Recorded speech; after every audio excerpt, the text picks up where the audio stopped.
Hi friends, welcome to our channel. Brahmamudi serial next ఎపిసోడ్లో ఏం జరగబోతోందో ఈ వీడియోలో చూసి తెలుసుకుందాం.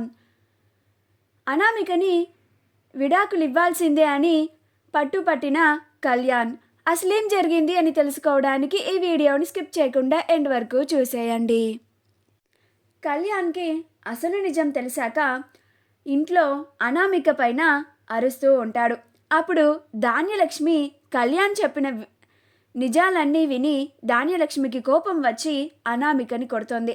ఆ తరువాత నిన్ను నమ్మి ఇంతవరకు నిన్ను సపోర్ట్ చేశాను, ఇకపై అలా జరగదు. నీ మాయ మాటలు నమ్మి ఇన్నాళ్ళు నా కన్న కొడుకుని నేనే నిందించాను. అంతకన్నా పాపం అస్సలు ఉండదు. నీ దొంగ మాటలు విని నా కొడుకుని నేనే అనుమానించాను, నేనే అవమానించాను కూడా. నా కొడుకు కన్నా నిన్నే ఎక్కువ సపోర్ట్ చేశాను. ఇన్నాళ్ళు నా కొడుకుని కాకుండా నిన్ను సపోర్ట్ చేసినందుకు నాకు బాగా బుద్ధి చెప్పావు. నా చెప్పుతో నన్నే కొట్టుకునేలాగా చేశావు.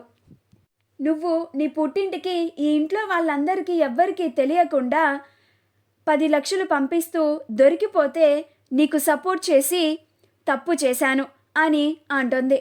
ఆ మాట వినగానే అపర్ణ, ఏంటి ధాన్యలక్ష్మి నువ్వు మాట్లాడేది అని అంటుంది. అప్పుడు ధాన్యలక్ష్మి, అవునక్క, ఆ రోజు నేనేమీ ఇవ్వమని చెప్పలేదు.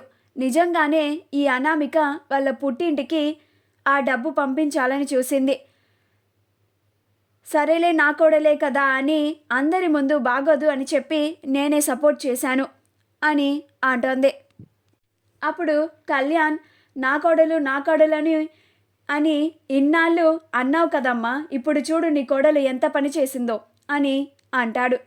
అప్పుడు ధాన్యలక్ష్మి, ఇక నుంచి నీ మాటలు నేను అస్సలు వినను అనామిక అని అంటుంది.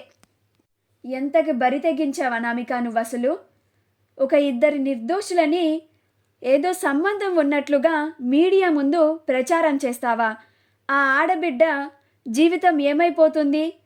ఈ ఇంటి పరువు ఏమైపోతుంది? అదేమన్నా అంటే వాళ్ళిద్దరి మధ్య స్నేహం లేదు, వేరే ఏదో బంధం ఉంది అని అంటావేంటి?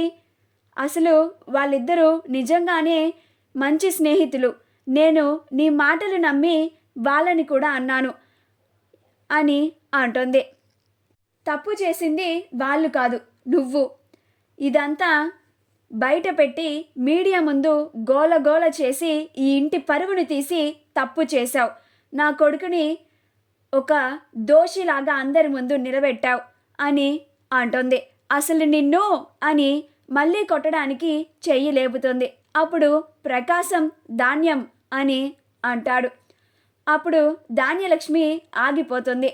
అప్పుడు ధాన్యలక్ష్మి, ఎందుకండి నన్ను ఆపుతారు? ఇలాంటి పాపిష్టి దాన్ని ఊరికే వదిలేయకూడదు అని అంటుంది.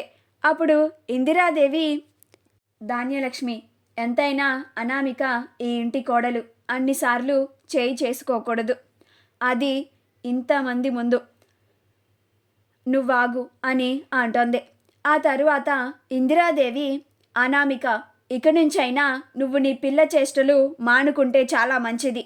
లేకపోతే నీ కన్న తల్లిదండ్రులని పిలిపించి నిన్ను ఇంట్లో నుంచి పంపించాల్సి ఉంటుంది.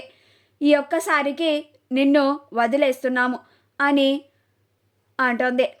అప్పుడు అనామిక తలదించుకొని ఉంటుంది. అప్పుడు ధాన్యలక్ష్మి, ఎందుకత్తయ్య, ఎందుకు క్షమించాలి ఇలాంటి దాన్ని? అస్సలు ఊరికే ఇలా వదిలేయకూడదు అని అంటుంది. అప్పుడు ఇందిరాదేవి, ధాన్యలక్ష్మి, నిన్ను ఆగమన్నానా అని అంటుంది.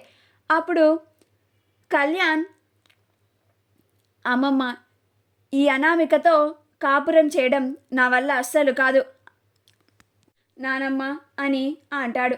అప్పుడు ఇందిరాదేవి, కళ్యాణ్, అంతకుముందు మీ తాతయ్య గారు నీకు చెప్పారు కదా, విడాకులు అనే ఊసే ఎత్తద్దు అని. ఎన్ని సమస్యలు వచ్చినా వాటిని పరిష్కరించుకొని కాపురం చేసుకుంటూ పోవాలి. ఇలా ప్రతిసారి విడాకులు అని అనద్దు అని తాతయ్య గారు చెప్పారు కదా, ఆయన మాట అంటే నీకు లెక్కలేదా? మళ్ళీ డివోర్స్ పేపర్స్ని తీసుకొచ్చి అనామిక మొహాన కొట్టావు ఏరా అని అంటుంది. అప్పుడు కళ్యాణ్, అలా అని కాదమ్మా నానమ్మ, ఈ అనామిక చేస్తున్న పనులకి నా మనసు ముక్కలు ముక్కలుగా విరిగిపోయింది నానమ్మ. ఇక నేను ఇలాంటి మనిషిని నా భార్యగా అస్సలు అంగీకరించలేను అని అంటాడు. ఇప్పటికే ఈ అనామిక నాకు అప్పుకి మధ్యన ఉన్న స్నేహబంధాన్ని అక్రమ సంబంధంగా అందరి ముందు బయటపెట్టి గోల చేసింది. ఈ అనామిక చేసిన పని వల్ల కనకమ్మ వాళ్ళ ఇంటి దగ్గర ఎంతమంది కనకమ్మ ఆంటీని అప్పుని ఎన్ని మాటలు అంటున్నారో ఈ అనామికకేమి తెలుసు అని అంటాడు. అప్పుడు అనామిక, అంటే ఏంటి కళ్యాణ్, నువ్వు మళ్ళీ ఇంత జరిగినా సరే వాళ్ళ ఇంటికి వెళ్ళొచ్చావా? అసలు నిన్నేమనాలి కళ్యాణ్ అని అంటోంది. అప్పుడు ధాన్యలక్ష్మి, నువ్వు నోరు ముయ్యవే పాపిష్టిదానా అని అంటోంది. మా అత్తయ్య గారు చెప్పారు కాబట్టి వింటున్నాను. ఇదే నీకు చివరి అవకాశం. ఇక మీదట ఇలాంటి గొడవలు ఏవైనా చేసినా, నా కొడుకు పైన ఎలాంటి నిందలు వేసినా సరే అస్సలు ఊరుకోను అని అంటోంది. ఇంకా ఏం చూస్తున్నావు, వెళ్ళి లోపలికి అని అంటోంది. అప్పుడు అనామిక అక్కడి నుంచి తన గదికి వెళ్ళిపోతుంది. ఇందిరాదేవి సీతారామయ్యలు కూడా వాళ్ళ గదికి వెళ్ళిపోతారు. అందరూ ఎవరి గదులకి వాళ్ళు వెళ్ళిపోతారు. రాజ్ కావ్యలు కూడా తిరిగి ఇందిరాదేవి వాళ్ళ గదికి వెళ్తారు. అప్పుడు రాజ్, మూడు మొత్తం పోయింది, ఈసారి ఎప్పుడన్నా కళావతికి చెబుదాంలే అని అనుకుంటూ ఉంటాడు. అప్పుడు కావ్య గదిలోకి వెళ్ళి, అనామిక ఇంత పని చేస్తుందని నేను అస్సలు ఊహించలేదండి అని అంటోంది. అప్పుడు రాజ్, నేను కూడా అస్సలు ఊహించలేదు కళావతి అని అంటాడు. అప్పుడు కావ్య, ఇందాక ఏదో చెప్తానన్నారు అని అంటోంది. అప్పుడు రాజ్, ఇంకోసారి ఎప్పుడైనా చెప్తానులే కళావతి, నువ్వు పడుకో అని అంటాడు. అప్పుడు కావ్య, మరి ఇంకేం లేదా అని అంటోంది. అప్పుడు రాజ్, ఇప్పటికీ ఏమీ లేదు, సైలెంట్గా అరవకుండా పడుకో అని అంటాడు. ఇంకా రాజ్ కావ్యలు ఇద్దరూ నిద్రపోతారు. మరుసటి రోజు కళ్యాణ్ అపర్ణ దగ్గరికి వచ్చి, పెద్దమ్మ, ఇంట్లో ఈ గొడవల వల్ల నీ ఆరోగ్యం ఎక్కడ పాడవుతుందో అని నాకు భయంగా ఉంది పెద్దమ్మ అని అంటాడు. అప్పుడు అనామిక మధ్యలో దూరి, అంటే నీ ఉద్దేశం ఏంటి కళ్యాణ్, నాకు విడాకులు ఇచ్చేస్తే ఈ గొడవలన్నీ సమసిపోతాయని అంటున్నావా అని అంటోంది.